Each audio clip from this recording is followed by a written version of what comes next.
Welcome back. Thom Hartmann here with you, and I'm very pleased to have with me in the studio Alex Lawson, the Executive Director of Social Security Works. SocialSecurityWorks.org is the website, and you can tweet Alex at ALAW202, a sufficiently obscure number that, or whatever. ALAW202. ALAW202. I have no idea why, but Yeah. I've stuck but it with works it. for you. Yeah, it works for you. So Social Security was not mentioned last night, was it? It wasn't in between the hurling of, just ad hominem craziness from Trump. I think almost all policy stuff was ignored. It was surprising, though, I have to say, because ABC and CNN did say that they were going to take those questions from the Open Debate Coalition. Right. And there were over 3 million votes. And the third most voted question was expand Social Security. So I definitely thought we were going to hear something about it. Really? But nothing. So, which doesn't surprise me that much either, because United Healthcare is a huge advertiser on the networks, and they're making a lot of money pumping these Medicare Advantage programs, which knock you off Medicare out through like AARP, right? And that is what AARP basically does, is sells Medigap insurance for United Healthcare. Well, it's not just Medigap; it's the Medicare Advantage, which is even more toxic. Or like it's a couple step process to get you into the private system where they make money. Their advocacy arm, sometimes I go a little hard at AARP, but I don't think people really understand. If it was a true advocacy organization and there's a gap in Medicare, an advocacy organization would work to fill that gap, right? They would say, oh, Medicare should cover that too. Right. But they don't. They actually market something in that to, Medigap and then other things. So their advocacy is really driven actually by the other side of the business.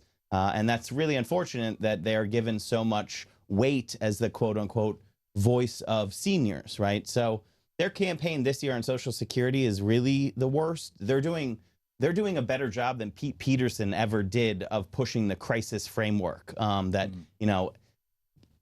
We have to do something, we have to do anything, and we have to do it now because otherwise everything is doomed, which is nonsense. There is no crisis, and we don't have to do something with Social Security. We have to do the right thing. That's the thing that is, that's missing from their campaign, is that it matters what we do. So I think there's actually a couple competing interests, though, because the elite media hates talking about Social Security just in general. Martha Raddatz, who did actually a fantastic job last night, the last time she talked about Social Security in the vice presidential debate in 2012, it was incredibly loaded. It was a horrible question. She said, social, just like the last VP debate. Exactly. She framed it the exact same. Social Security and Medicare are going broke, period. So, how can we change benefits so that that doesn't happen? Right, and they're not going broke. They're not going broke at all. They literally cannot go broke. That is a lie that, was told on national television. So I think you have a couple different competing interests on Social Security. I would have loved to see Donald Trump and Hillary Clinton asked about expanding and not cutting Social Security, because it is a really clear distinction between the two. Hillary Clinton supports expanding and not cutting Social Security, and Donald Trump supports dismantling it, privatizing it, selling it off piece by piece. Even though in the early Republican debates, he said, I'm not going to touch your Social Security, which I think a lot of people, a lot of the older folks who are supporting Donald Trump still remember. I think that's incredibly important. And I bet you he would have said something like that on stage if asked about expanding. Because he lies so easily. He lies so easily. He has said and attacked Democrats for expanding Social Security. So he probably would have done that again. But he openly talks about how that is a political maneuver. Not talking about cutting Social Security is because it's bad politics, not because he believes it, and not because he wouldn't pursue the cuts and privatization. Just look at the Republican platform. I mean, much of it was Trumpized, or whatever word we're using there, right? Yeah. Building the wall, all of that stuff. But the Social Security section was just left in, good old Paul Ryan, dismantle it, privatize it, give it to the criminal friends on Wall Street. So, I mean, Donald Trump doesn't care about it enough to have changed the policy document. Yeah, clearly. I wanted to get your thoughts on the debate last night, but let's do it through the lens of talking with some of our listeners, if that's all right with you. Sounds Alex. great to me. Okay, Cheryl in Clallam Bay, Washington. Hey, Cheryl, thanks for Clallam Bay. Thanks for calling. What's on your mind, Cheryl? Hi there. Well, I was just going to mention again, I listened to the woman that called a little while ago. Mm-hmm. Okay, she was talking about the terrible language that you've never heard men use. Well, it wasn't language that I've never heard used. It's actions. And Alex, I'm curious. I have never heard a man bragging about sexual assault. Yeah, I understand the two. Yeah, I understand the two sides, but it's true. Like, what he did was actually brag about being able to sexually assault women with no consequences, and then write that off as just locker room talk. And I think that is not at all true. I've never heard people just talk like that about sexual assault. right. And I think that it's normalizing it in a very dangerous way. Yeah. Excuse me. Agreed. Excuse Cheryl, me, boys. Please. off to you. I'm 66 years old, and I worked in bars, in dive bars in a little community, okay? Mm-hmm. And not very many men, but several times in my career as a bartender, when I was in my early 20s, believe me, I heard men brag about raping women. Wow. And Well, they were laughed at and cheered on by the other drunks playing pool and sitting at the bar. Yeah. Well, Cheryl, It happens. I'm sure it does, and and nobody's disputing that Billy Bush and Donald Trump had that conversation. What I'm saying is that it's very rare, and what Donald Trump is trying to do, and what his campaign is trying to do, is basically say, "Oh, all men talk like that. That's just locker room talk." And I think you're validating my point, Cheryl, that all men don't talk like that. That when it does happen, it's few and far between.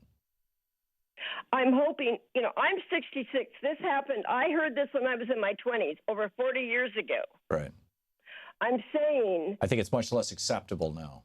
But we're hearing a potential presidential candidate who is bragging about assaulting women. There are still people that are in powerful positions that will not completely condemn him. Right. Excuse me. And I just would like you to know that as a woman, I have heard and seen horrible things happen to other women. Sure.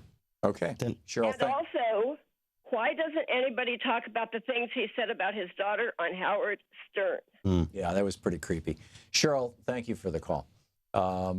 If you want to comment? Did you see? And I wish I had the Twitter handle, but did you see the woman who actually asked for examples from other women of being assaulted? Yeah, she had more like 1 million responses. No, it was 9 million replies. 9 million people replied to this woman where she basically asked for the first time that women were assaulted by men. Right. And these stories flooded in of women being groped on the subway, on the bus, by trusted individuals, teachers and mentors, etc. I mean, 9 million replies, which goes to the last caller. It obviously is not just a problem. It's a huge problem. It is a cultural problem. And I think what Donald Trump is doing is part of that. It's trying to normalize this instead of saying this is a huge problem that we have to work to address. Yeah. And that's my concern, is that not just he's trying to normalize it, but all the people around him are trying to normalize it. Who aren't condemning it. Yeah, it's just locker room talk, or, it was lewd, right? That was the thing that made me crazy, was, this wasn't lewd. Saying somebody's an ass is lewd. Saying that you have the right to do this kind of, that's a whole different thing. That's sexual assault. We'll be right back with Alex Lawson. This is the Thom Hartmann Program. Alex Lawson, Executive Director of Social Security Works, in the studio with us for the half hour, Alex? Cool. Okay, stick around. We'll be back.